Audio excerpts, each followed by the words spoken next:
Yeah, it's rich in bubbly goodness. Do you remember when you lost your passion for this work? I invited another friend. I hope that's okay.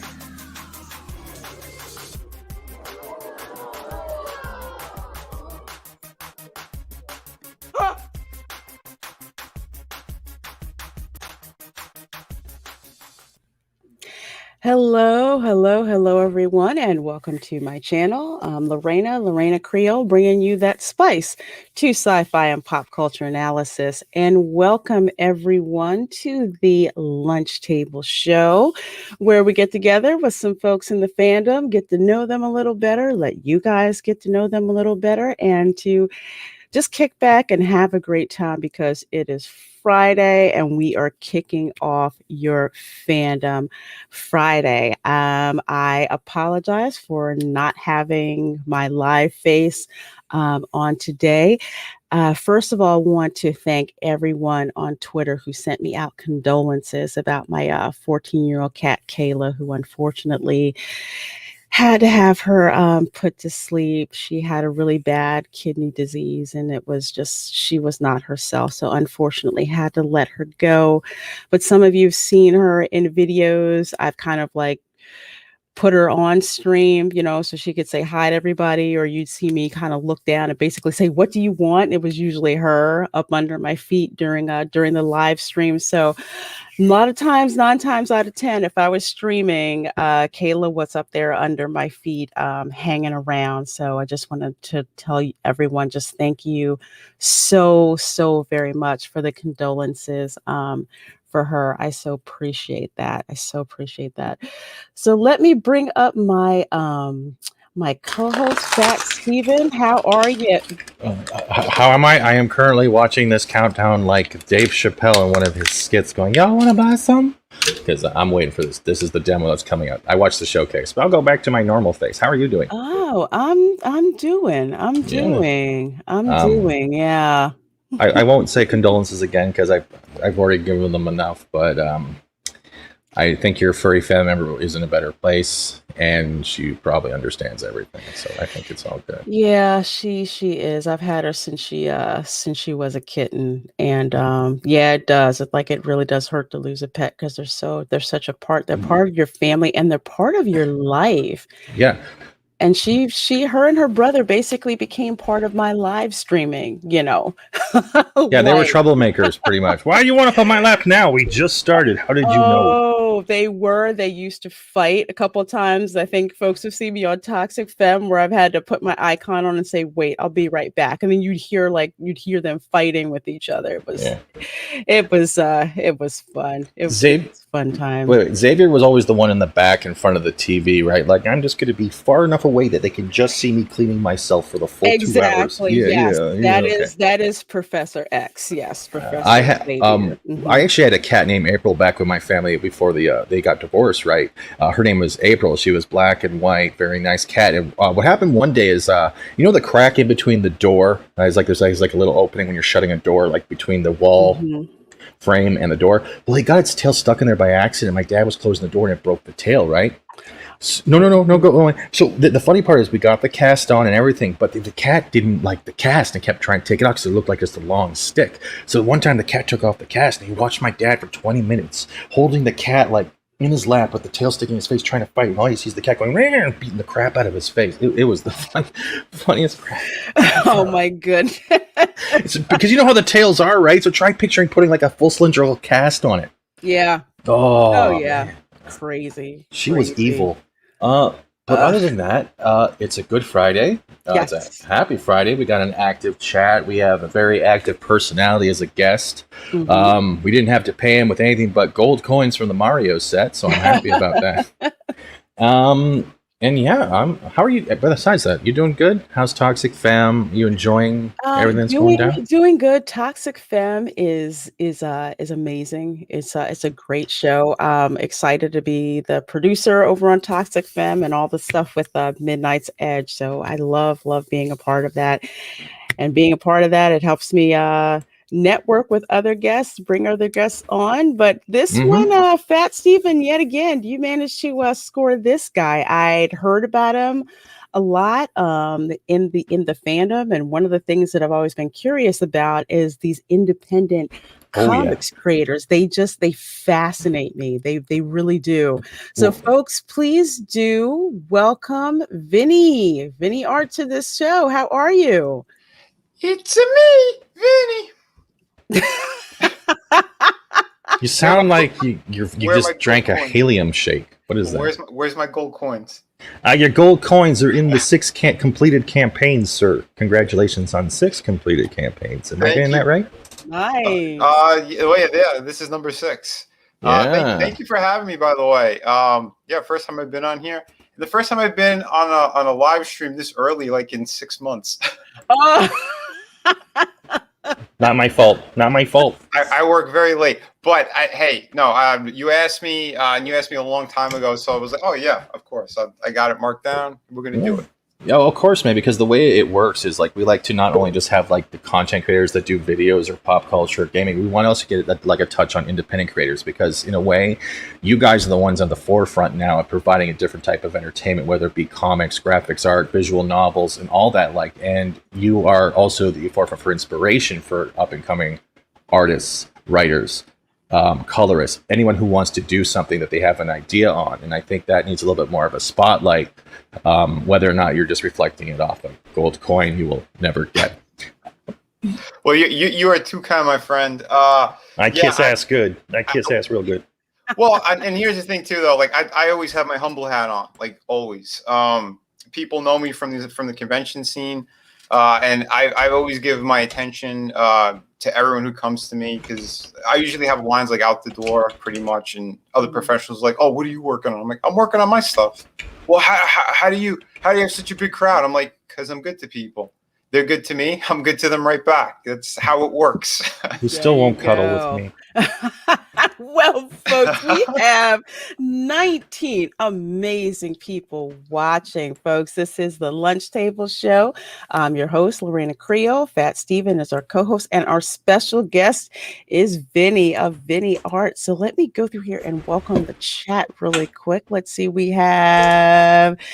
Yep, Dad Man Walking, we're live. I know sometimes we're live, sometimes we're not, but this one we're actually live. So glad you're here with us. And we have Zachariah 315 says, howdy, Lorena. Well, hello to you. And we have Snortapoopus Q Burr who says, hello, humans and other critters. Always good seeing you. And Matt G, oh my God, LOL. Hey, Matt G.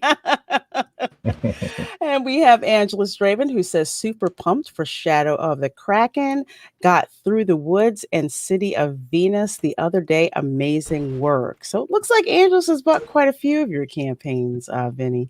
Yeah, it was awesome. Thank you, man. Yeah, it was recently too. So I always appreciate the support because the community is, they're there for us. So I think it's important for us to be there for them. Absolutely. So we have Dad Man Walking again. I'm off today so I can really listen live. Awesome. Sweet. Glad to hear it. Keely Chow says, hey, everybody. Well, hey, Keely. And yes, roll tide. I got to say that every time I see you. And we have Miss Martin Muse says, hey, Teresa. She's waving hello with the rose. So good seeing you. Pay attention in the next week or so. We actually recorded a interview with Teresa, which will be airing in about a week or so. So definitely keep your eyes out for that. And she is supposed to be popping on the Welcome to Florida stream on Sunday. So keep your eyes out for that. And Vinnie saying hi to everyone here. And let's see, I think we have Prismatic says, hello, Lorena, Stephen, and everyone. Well, hello to you, Prismatics. And thank you so much for being a channel member. So if you see someone with a little state of Florida next to their name, they are a channel member. And so glad to have you guys support. And also, please note, we're going to have a channel members only stream, I believe. Wow, somebody's typing faster than me right now. I am so sorry right now. I'm writing out my memoirs. It was once to be a fridge and always to be hungry. So the member stream is going to be Saturday, the 24th at 2 p.m., I believe. And we have, man, I hate it when StreamYards jumps on me. Hello, Josiah RTR says, hey, everyone. Well, hey to you too. Real Wade Nation says, hi, guys. Well, hello to you, Real Wade Nation. Glad you're here with us. Hi, See, Wade. Pop Culture Minefield is here. I can't wait to have these guys back on. These guys back on the show. They're going to be awesome. They're Nice. awesome. Let's see. If there's one thing Vinnie Tartamella, Vinnie Art would never do is draw beautiful women dressed up as little girls. Who does that? I don't know. That's weird. That's very weird. I saw something strange with a creator on Twitter. I was like scratching my head. Wow. It's just like, why? Why? Yeah. What about Jessica Rabbit or Lola Bunny? Do they count as hot or no? I prefer like real women. That's why. Well, me too. Well, I don't go up dating comic book pages. Here's my date. All right, now y'all know I love Jessica Rabbit. That's my girl. Yeah. She's a great character. I love Absolutely. her character. Hell yeah. Oh, the only cartoon I know that pulled a cast iron skillet out of her purse. It was pretty awesome. So we have 6 here who says no notification. WTF? Yeah. YouTube has been real weird with notifications. I don't know. Y'all need to fix that. Randy Scribner Jr. says, hi, everyone. Well, hello to you too as well. Glad you're here. Andy Masterson, live streams, best entertainment of the 21st century. I gotta agree. Some live streams I've watched have just been completely entertaining. I love them from the up and coming channels, because that's what Nerdrotics likes to call them, and I like that too. So the small channels, up and coming channels, and of course the big ones like Friday Night Tights. Oh my gosh, watching that on Fridays, that's some prime entertainment right there. It's just too much fun. Let's see. I think we have everyone. Let's see. Prismatics, TD, Killy Chow, Roll Tide. Okay. I'll put that one up there. And hello. Let's see. Where's TD? TD. Okay, cool. I'm glad you're here. All right. Looks like the gang's all in here. So, of course, I'll start off with our usual question we ask everyone that comes on the show. So, Vinnie, tell us, what are your memories of lunchtime at school? Wow. How far back we going? As far back as you want. That's kind of like an open question. But if I hear dinosaurs, I'm out. No, dinosaurs. Yeah, peanut butter and jelly sandwiches as a kid for sure.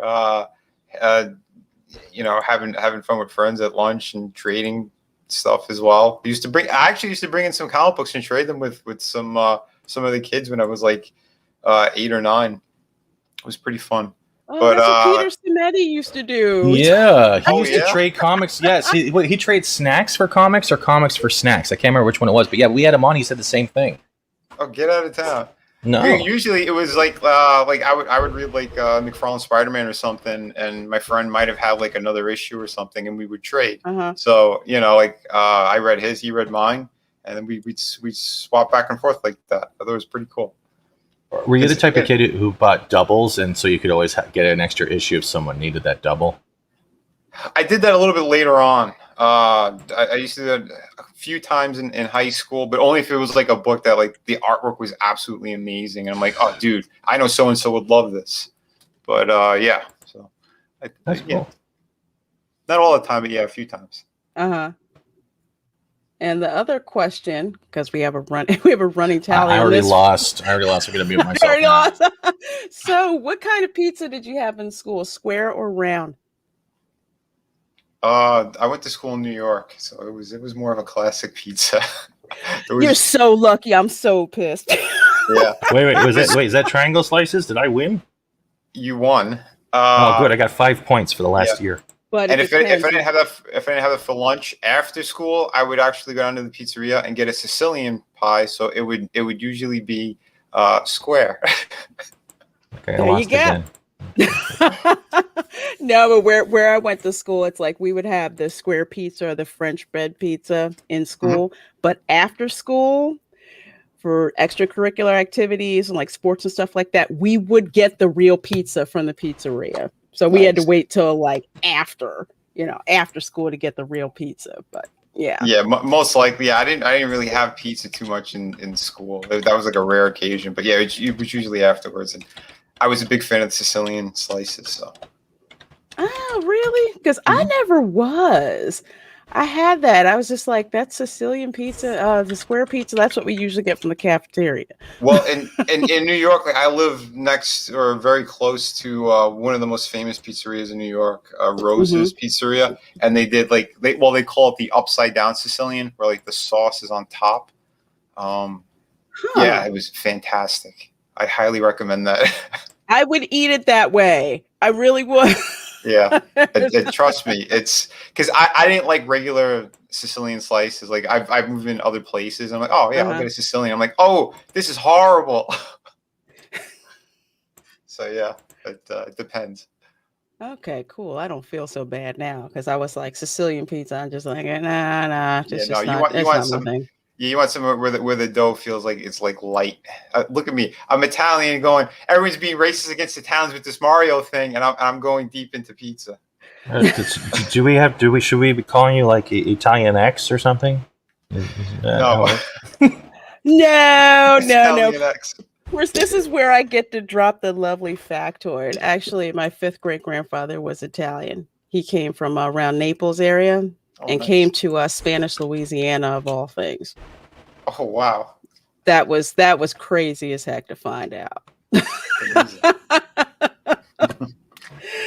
Oh, let's see. Brie Larson is flat and cheese. Pizza. No pineapple on a pizza. Sorry, that's all kinds of wrong. Mm-mm. No, it's disgusting. Hell no. No, I didn't know about pineapple on a pizza till I went to California. That's some Nouvelle cuisine crap. Exactly. Thumbs down on pineapple pizza. Vinny, there's one question I've been wanting to ask you for a while, right? Yeah. It's like you're on your 6th campaign. It seems to be going strong. How did you get going? And how has it you've continuously been successful with the amount of content you're pumping out? Because a lot of people are still on their 1st or 2nd campaigns, but you seem to be going in this stride where you keep going for the next issue, the next story, and you don't seem ever burnt out when I hear you talk on other streams. So how did you get started, and what drives you? I'm glad to hear that, because I've been feeling burnt out for a long time now. Well, because here's the thing, right? I am kind of like a workaholic, but I failed the first time out, and I never let failure stop me. So my first campaign, I had a flexible stretch goal on it, but I got really, really bad advice on like the goals I'm supposed to be setting. Some bigger name was going, oh yeah, why is everyone asked for so little? It should be higher. It should be higher. And like he was saying numbers, and I'm like, this doesn't seem right, but I guess if that's the, one of the people I should be listening to. And I did, and it screwed me up. But I fulfilled anyway, since again, it was flexible. So I made sure to fulfill my campaign. Anyone who backed it got it. But not only that, I mean, like I went into my pocket for it, and I mailed them priority mail. So people got them like within like, 2 days if they were in the States. Because I'm always pushing and striving for the best, and I want to make a good impact, even if not that many people supported it, because they didn't know who I was. I wasn't on really any streams. I came out of nowhere pretty much, and like people liked the work, but they didn't know if I was reliable. So I proved that I was. And the second campaign, I decided to do an art book. So I did a volume 1 art book, 52 pages. And I just wanted to showcase everything that I'm capable of doing. That's likenesses, superheroes, you name it, it's in there, video game characters. And it did a lot better and started getting more word of mouth. And other people were asked, oh, what else does he have? And then I launched the City of Venus book, and that did really well. And especially in demand, I got more than double what my initial what I initially got when it started to go in demand. So I just kept snowballing from there. So I also released like a kids book with my brother Frank. Really? Yeah, that was the Ghostly Manor on Howling Hill. that was we did it all in rhyme, but I did it like in a Disney kind of style. So I wanted to make sure I had something for everyone, not just hardcore comic book collectors, but if there are families in it and picking up all these kind of books, I wanted to have something that at least kids could read and get a good message out of too. And after that, people kept asking me about my first campaign again because they love the quality of the work. So I decided to do a collected edition for Through the Woods. And we were doing so well with it. I said, screw it. Let's crunch some numbers. It came up on a stream, possibly maybe a hardcover. And everyone's like, oh my God, if you do that, we're going to keep pushing. We're going to try to hit that for you. And they did. I crunched the numbers as tight as I could. And it was tight because, again, my campaign didn't hit six figures. And a lot of people were afraid to go near hardcovers because they're very expensive. But I did it to prove that we could do it. Why not give the best quality to fans right out of the gate? If you could do it, do it. And I did. And, people were extremely happy with it. They said it's one of the best, if not the best book that's been, released in kind of the crowdfunding scene for a very, very long time. So I'm damn proud of it. You should be. Thanks, man. I do appreciate it. And that one also co-created and co-written with my brother Frank. And we were really excited to get that out again. I did an updated version of it. It's a bigger book as well. It's more like a European kind of book. So it's like 8.5 by 11.5. Hardcover, 100 pages, and it's a complete contained story. Cool. I'm going to grab these two super chats really quick. Sorry, and Vinny, I didn't mean to interrupt you. So 6 for $25. Thank you so very much for that super chat. Support my channel. Says, I love you, Lorena and Steven, for the cheerleader fund. I'm going to get fired. Oh my okay. God. Yeah. Thank you. I will put that aside to purchase a cheerleader costume, but only when I hit 2K. Only when I hit 2K. So I think I'm 32, I think 32 subs away. Nice. Not even, that. You're at 70s. You're in the 70s now, so you're closer. You're in the 20s, I think. You're 20 something away. Wow. Okay, you hear the fear in that voice right now? She's like, oh. I do. That was a bet I did not think I was ever going to have to make good on. Thank you, I'm glad I subscribed. Thank you. You hear that? Cheerleader. Let's go. Oh, yeah, I'll do that. As long as Steven isn't wearing one. Oh, I've already got mine ready. Damn it. I rocked it. Thank you for that $2 Canadian super chat, Pat Steven. I love me too. And Lorena. Heart, wink, cheerleader. Yeah, that's going to be a fun stream for real. I am so ready for the cheerleader stream. Oh boy. What you remind me from have you ever seen Trailer Park Boys? I've seen bits and pieces, but I've never. Ricky with a wig on. I am Ricky. Bobby. Yeah, we were just talking about that earlier, Randy Scribner. Yeah. I figured it was the Food for Comics. I remember that. Yeah, so you guys have something similar. Comics. I didn't think I would hear that again. So that is really cool. That's one to clip, Pat Steve. Yeah. Just boom by. Don't pick up that nickel, Stevie. Don't do it. But I got to ask one quick thing, Vinny. Out of all the things you've done so far, even like the ones where you failed and still delivered, what is your favorite project so far? I think it might be City of Venus, but currently, like what I'm doing with Shadow of the Kraken, I am very, very proud of because it's one of those stories I've been wanting to do for a long time because I've been such a fan of pirates like since I was a kid. But I don't know, like no one really handled it that well. There's a couple of like shows that came kind of close, but like Disney, what they did with Pirates of the Caribbean, like the first one I really liked, but again, it's more whimsical and silly rather than more violent because that's what pirates were. It was a very tough way of life what they lived and what they were doing. But I wanted to showcase a proper book with a really great story. So yeah, I don't know. It's a tie between City of Venus and that one.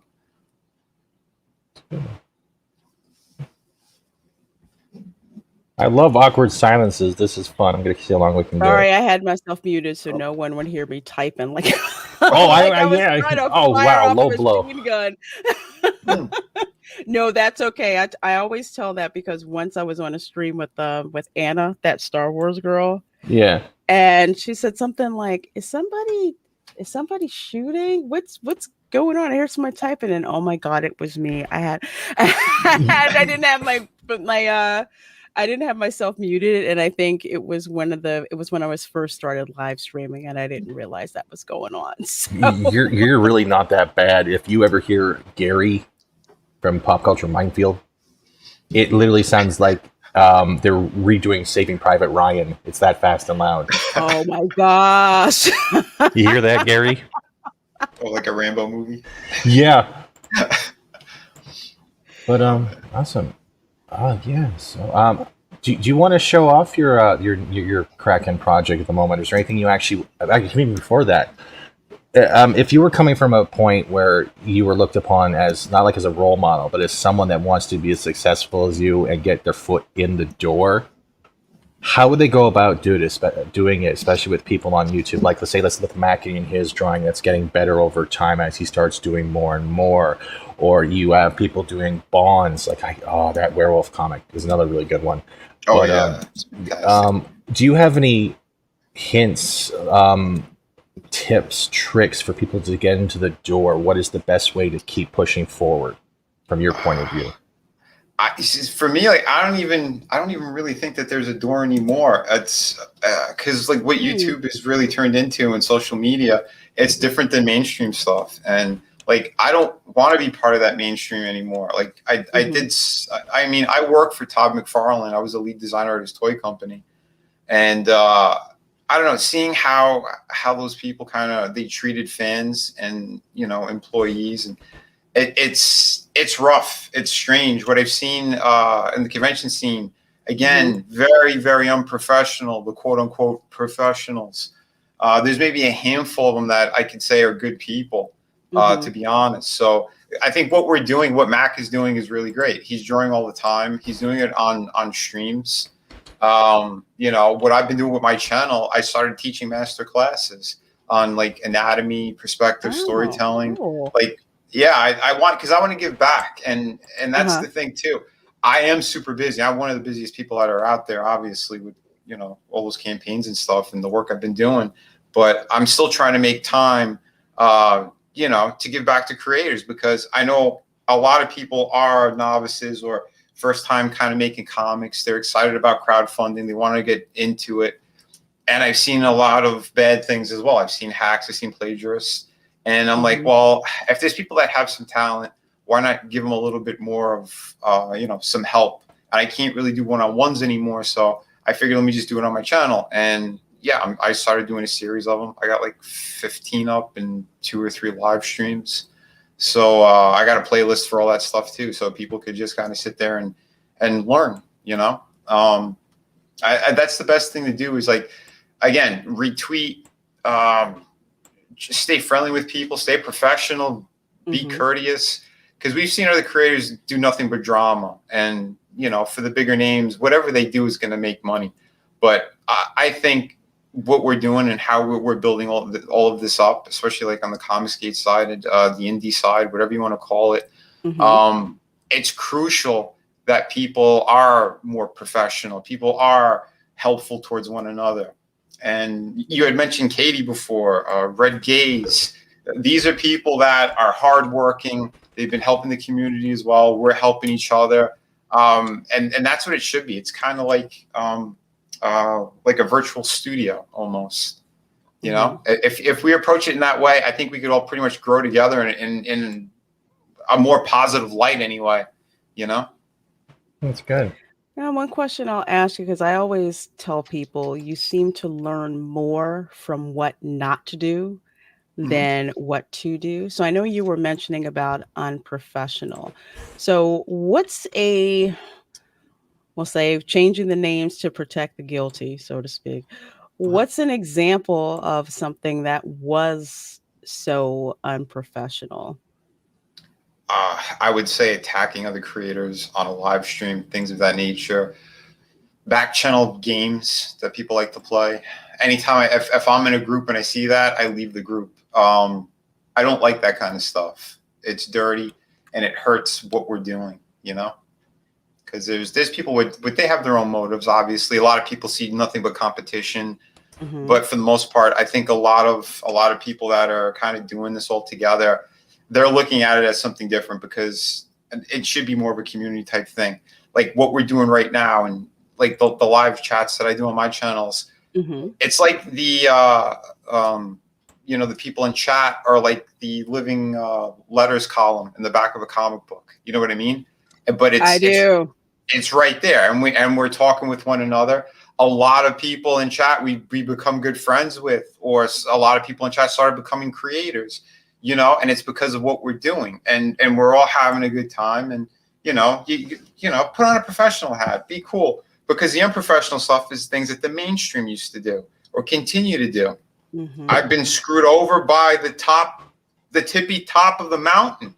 You know, I've had Joe Quesada over at Marvel steal my artwork, traced over it. He stepped all over my job opportunity. I was supposed to work on Spider-Man 2 weeks before I signed the contract.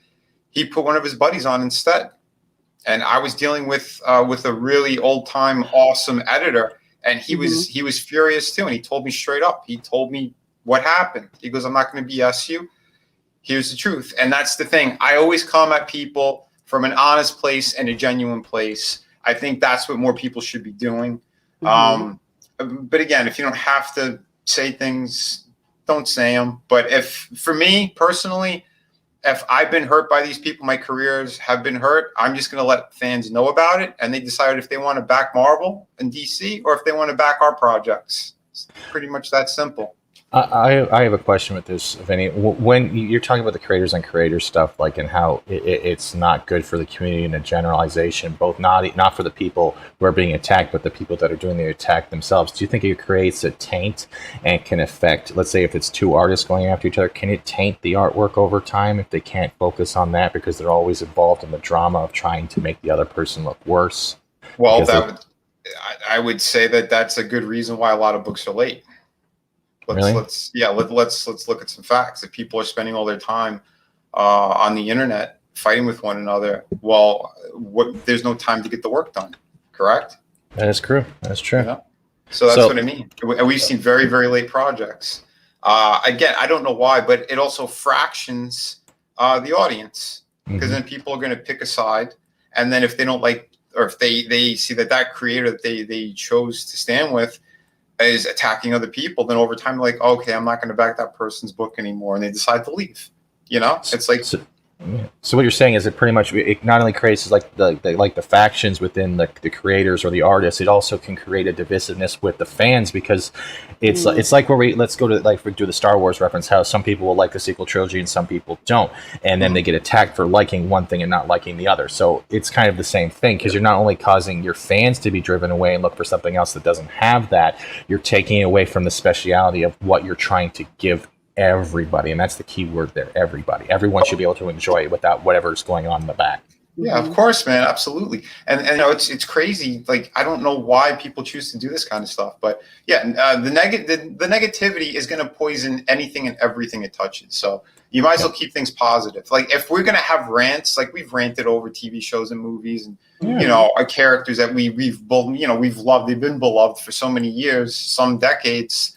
And now we're seeing, like, what these big companies are doing. Yeah, I think that's where we're giving our viewpoint. Being vocal on that level is different than just say, "Oh, I hate so and so because of X, Y, or Z," and you know, or they were mean to one of my friends, or whatever BS you want to stick in place there. Because a lot of it to me seems like excuses and silliness. When you could be professional, you could be, you know, smarter about what you're doing with your projects and how you deal with people. I mean, you know, that's good advice. Yeah, people need to drop their egos and really seriously be humble and not just say it. No, I will never drop my ego at a buffet, though. Neither should you. Let go my ego. I mean, let go my buffet table. That Belgian waffle is mine. Todd McFarlane. Yeah, you know what? Because and I always tell people, I think this story, it's like, for one point, you know, I was into Marvel comics, and then life happened and I wasn't really into it anymore. And then when I was working, I was asking some people who I worked with because they were comic book fans. And I'm like, hey, what's something good from Marvel that I should get into? And I was basically told, no, F Marvel. I'm like, what did I miss? I'm like, what did I miss? They're like, no, it's trash. Don't even deal with that. So they were reading, like Spawn and all these independent names that I hadn't heard of before. But that's where the market seemed to be turning at that particular time. And of course, you see more of the crap that's coming out from like Marvel and from DC. And these people just seem so uninspired. It's Oh like, if yeah. you can't get inspired about your comic, why the heck should I waste my time being bothered with it? So then through YouTube and through other connections, I find out about independent comics. And I'm like, this is some really, really good stuff. And to hear people like Peter Samedi get on and talk, they're just like, they love what they do. And they also love, exposing, like, bringing other artists, up and what they're working on, and people who just love the fact that they can just create comics and comics that other people love. So that's what kind of like got my attention with independent comics, just the love that you guys have Oh, for your absolutely. craft. And that's a good thing too. Like I like Peter. I went on his stream when I was pushing this book as well. I've been on other streams with him, just on other people's channels. But the first time I actually had like a more proper conversation with him, yeah, he's a great guy, and you can really see he does love the books that he's been creating and the people he's been working with. And that is the thing, right? If you have an artist or creative team that are working, like, let's say, on a Spider-Man book or Daredevil book or something, they need to make those deadlines. And whatever the storylines are, whatever crappy thing that they decide to come up with, they pretty much go with it. They don't care about sales. I don't know how or why, but they don't seem to. And you can tell when someone's heart is in it and when they're not. Now, versus someone who's doing an independent book or creating their own properties, there's a whole lot more love and attention that is put into all these projects, because it is more personal for the creators, and the storytelling aspect of it, I think, is more special. That's why I'm really proud of the books that I've gotten out, because they are stories I've been wanting to tell, and from what people have been telling me too, they absolutely love them, and they can't wait. They can't wait for the next ones to come out. I had a question for you, Vinny, and this is kind of a weird one. In my point of view, you have fans. You also, with the way things have been, let's say for the last 15 months, there's fans that can't afford to back your books or can't read your comics. Should they ever feel like they're letting you down as a creator because they can't purchase the thing, or is it just that they're always showing up in your chats, commenting on your videos? Is that still good enough? I don't think they hear that enough from creators sometimes. Oh, no. Of course. No, any bit of help is always appreciated, because this is a movement that is pretty much by the fans. So yeah, if you can't afford it, popping up in chats, retweeting, anything like that is going to help immensely. And it does not go unnoticed. I'll tell you that right now. And in fact, I listened to fans as much as I could. Like this cover, this was only supposed to be a variant cover for 1 week. I was going to do a 1 week variant cover, but I kept getting messages from people, and they were asking me, they go, could you keep it a little bit longer? I haven't got my check yet, or I really want to get this one. So I decided, you know what? I'll keep this one up until I'm ready to fulfill. So any of these tiers where you actually see it, you see this, the variant cover you could get, I decided I'll have it up until I'm ready to fulfill. And I'm looking to get my book completed and start the fulfillment process by the end of the year, latest into the new year. But when I do, I'm going to remove those from every single one of these tiers. So if you see that variant cover, except for maybe like the ultra bundle, but just to give people more of a chance, save up a little bit, and if they want to back, they could back. I try to do the best to listen to people, and that's why I did the hardcover on Through the Woods as well. Because I could have done soft cover and kept the majority of the money. But I wanted to do something extra special since it was the 5th campaign, and people were very, very excited about it. I'm like, yeah, let's do it. Let's just do it. Well, this cover is gorgeous. I you. love it because pirates is one of those things that I'm into. Family linked to pirates, of course. So I've seen like a lot of costume reproductions, read a lot of history, seen a lot of artifacts, and Nice. I just love how this looks. So that part just draws me in. I'm happy to And hear that. oh, but Angela Straven has a question for you. Says just finished reading Through the Woods while listening. Damn, that was good. Any plans to do more with the characters, Vinny? Yes. Frankie and I, we discussed like volume 2 kind of deal, another story with those characters, and he wrote up a really good script that I'm just gonna say yes, and it's gonna be a little bit further down the road, but yeah, those characters are not finished. That particular that book, I guess you could say volume 1, Through the Woods. Yeah, it's more of a contained story for sure. But the way we did it is, yeah, we definitely have a sequel in mind. Just not too sure yet when we're getting to it. But yes, those characters are not finished. They were a lot of fun. And the cool thing about all this, what I've been doing, because my company is Mela Art World. It's that little cup design you see. All of my books are connected in some way, except for the kid book. It's going to be either Easter eggs or direct connections to other characters or story elements in different books. So I have this pirate one. Through the Woods is more of a present day kind of a story. And then I have like the future book, which is City of Venus.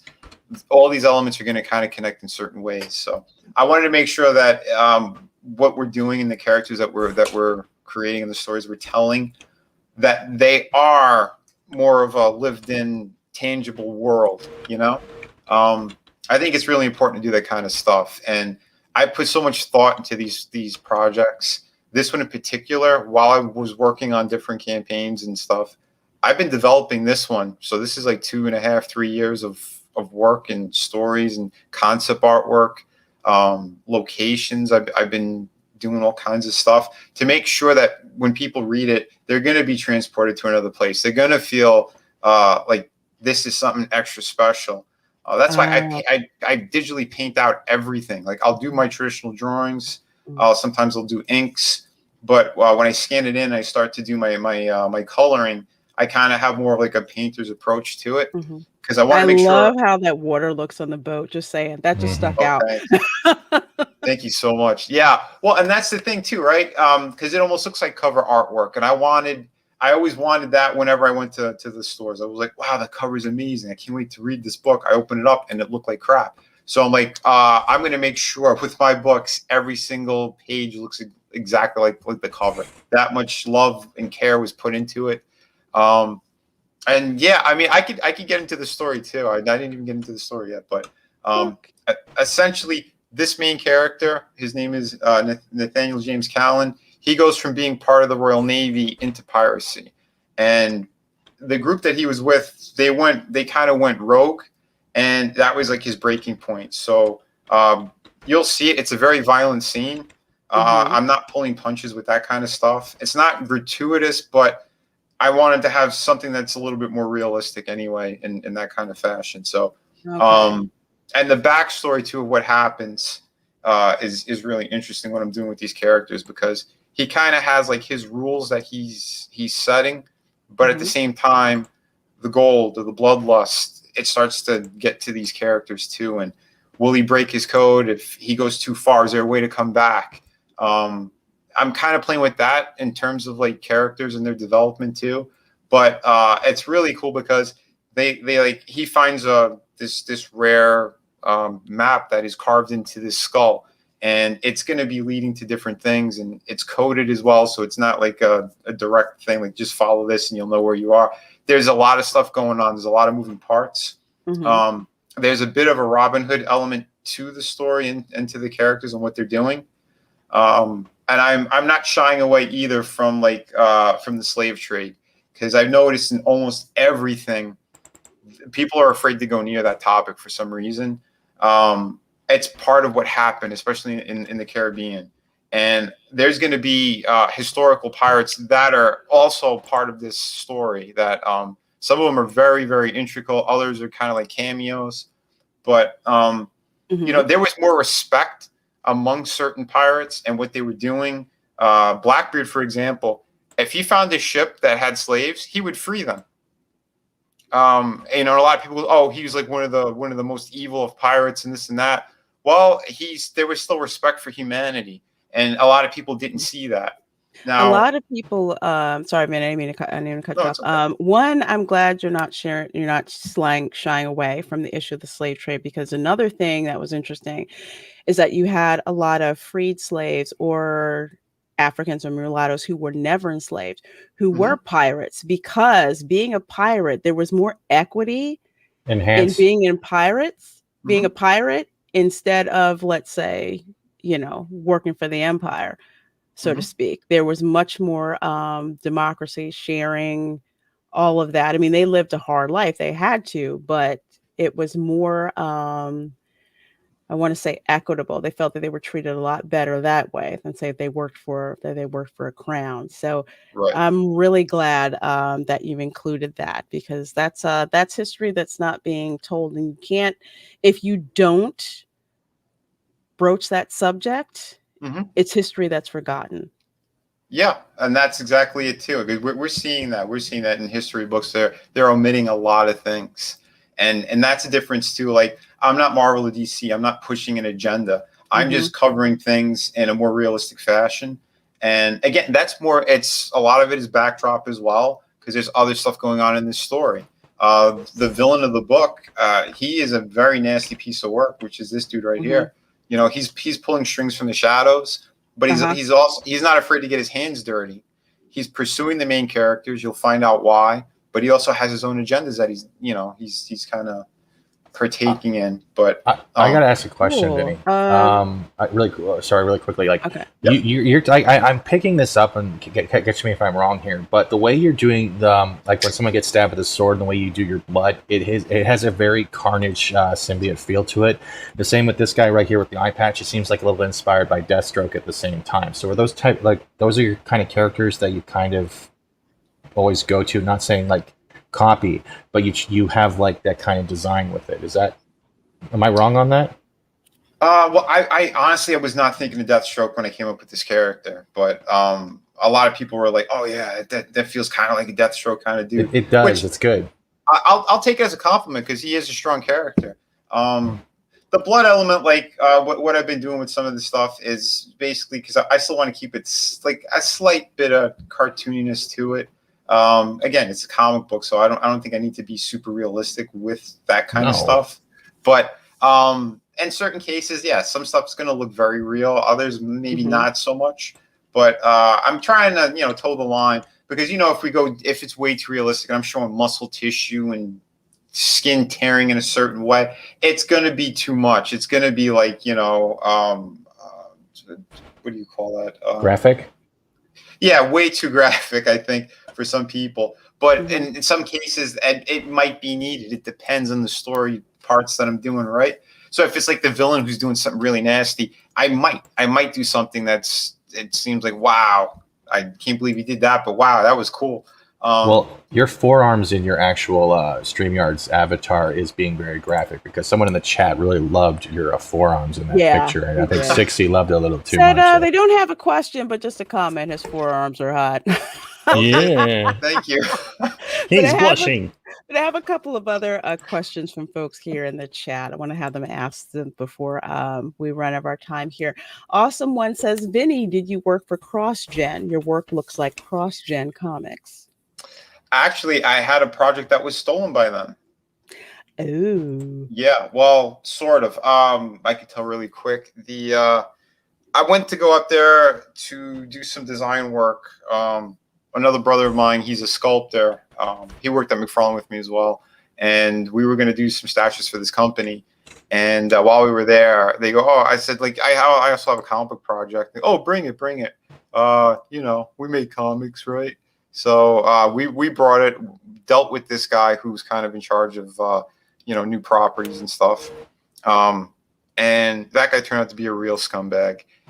When the company went under, he took not only my project, but multiple projects that were sent in, multiple proposals. He went to Hollywood and he shopped them around like they were his, and he was getting option fees. This guy partied a little too hard, and karma got him. He he drove his Jeep off the side of a mountain, I believe in Costa Rica, and was in a coma for like 6 months. And Was he's the got mountain like, okay? Wow. yeah, thank God for the mountain. Yeah. Sorry. But I believe he had permanent brain damage, they said, after he came out of it. Oh, So man. karma is a bitch, and you shouldn't be stealing from people. That's a prime example. But Exactly. one of our projects was actually picked up by Fox. They changed again because they didn't know we had involvement in it. They changed the name of it, and it lasted, I think, for like 6 episodes. And then it got tanked because they didn't know where the story was going. Oh, wow. Yeah. Hey, Kashi Queen. Hey, Amber. Thank you so much for the $4.99 super chat. She says, happy Friday, friends. Well, happy Friday to you too, my dear. So glad you're here with us. Say hi to Ords for me. Yeah, jump on the bed and wake him up. Just jump on him until he's Let's see. And from Stephanie Littlepage, Vinny, how did you get into drawing comics? As a kid, actually, I was a caretaker for a family member, and I was home a lot anyway. So I always loved comics. And I decided let me just start messing around and drawing a little bit, and I was getting better and better at it, and I just kept going from there. So yeah, from an early age, I just loved them. And when I found Frank Frazetta, forget it. My inspiration. Oh wow, his art is amazing. Right. On another level. So I'm like, yeah, I want to do this.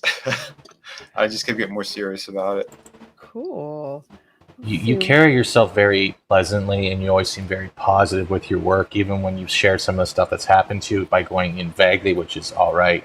But you don't seem to be faltered at all. I know you're not perfect. I know people get angry when these things happen, but you seem to give the people that are listening the chance to realize that you're going to have trouble along the way, but you got to run it over and keep going. I'm not saying run over people that give you trouble. I'm saying you got to keep going over those speed bumps.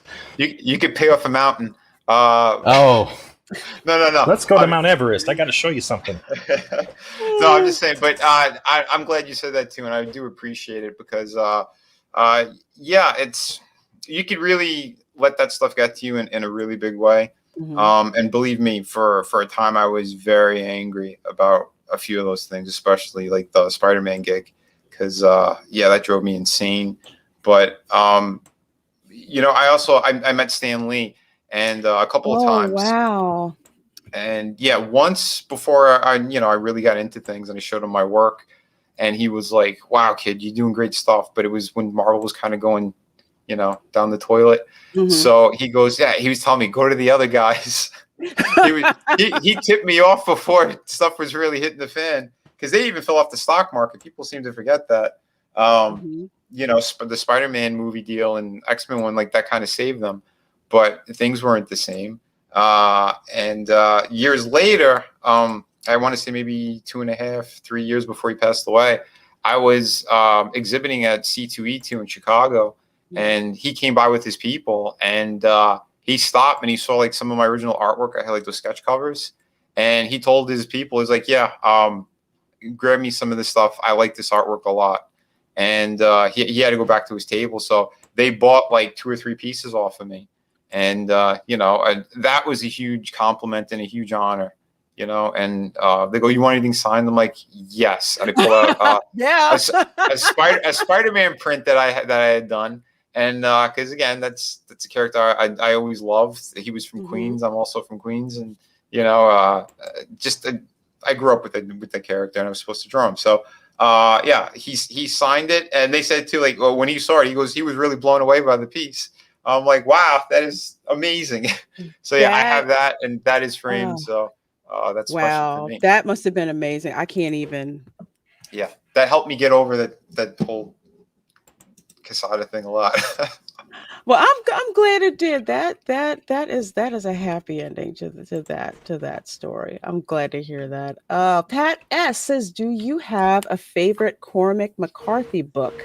I think you and have a kinship in your writing. I'm not even familiar with with that person. Hmm. You have to get back to him on that one. Yeah. I hadn't. Well, yeah. See. Yep. Stanley. Stan loves you. Absolutely. Stanley. Wow. Even Stanley knew what was going on at Marvel.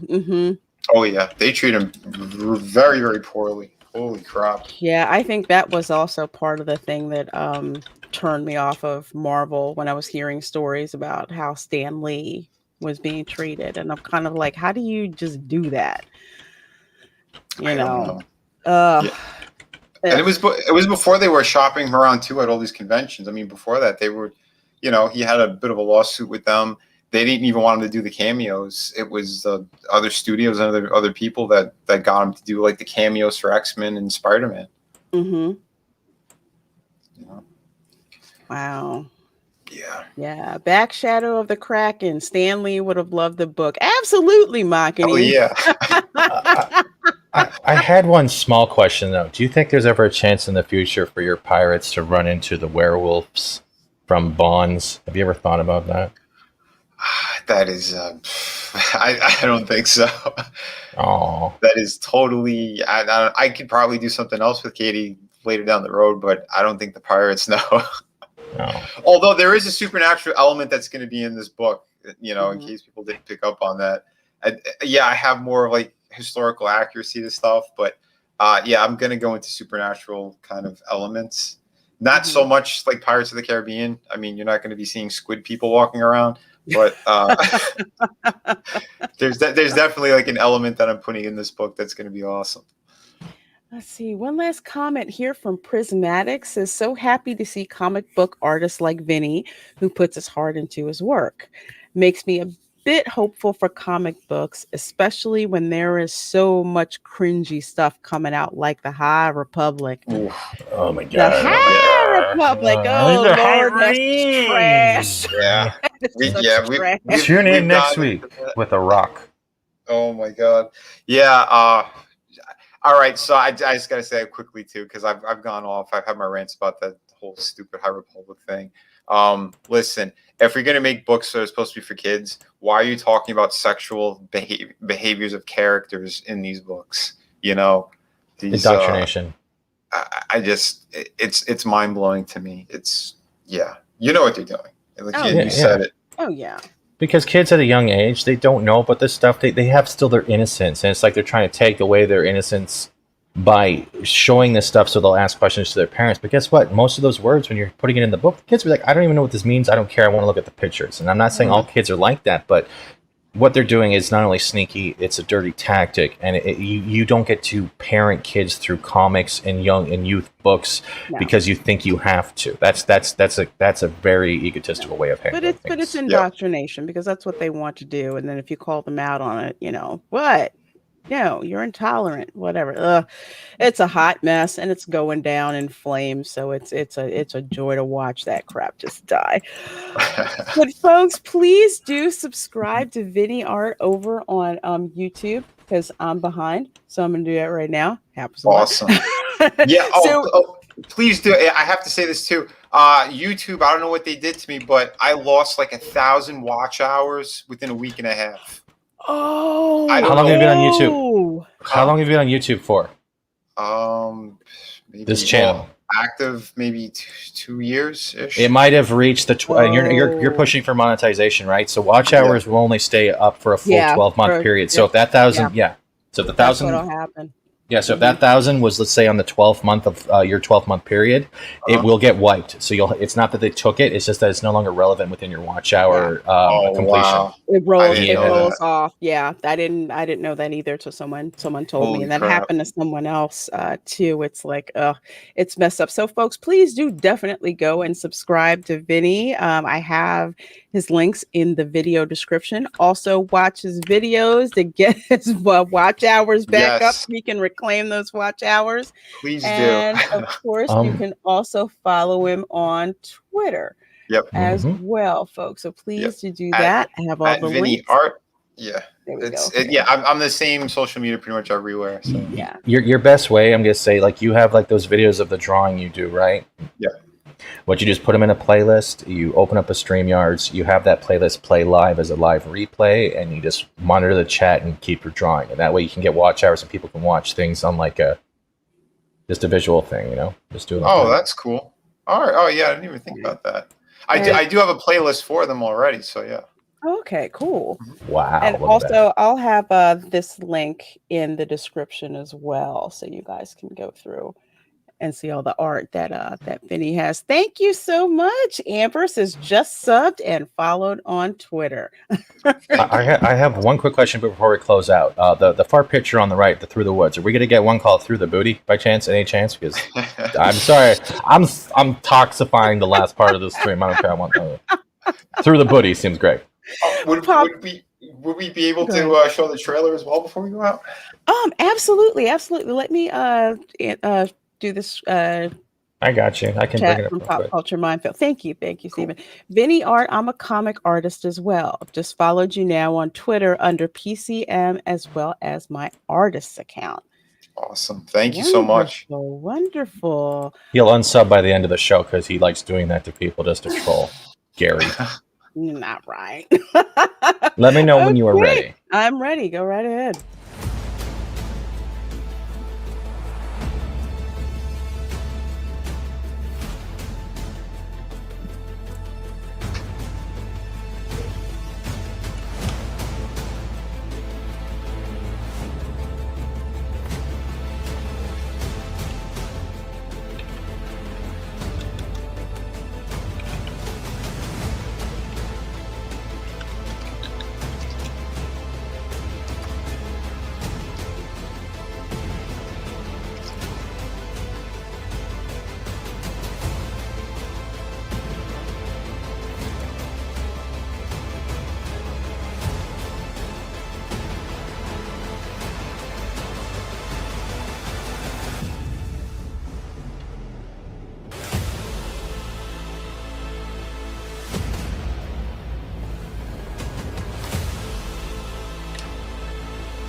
And trailer was done by Red Gaze, if I'm correct, right?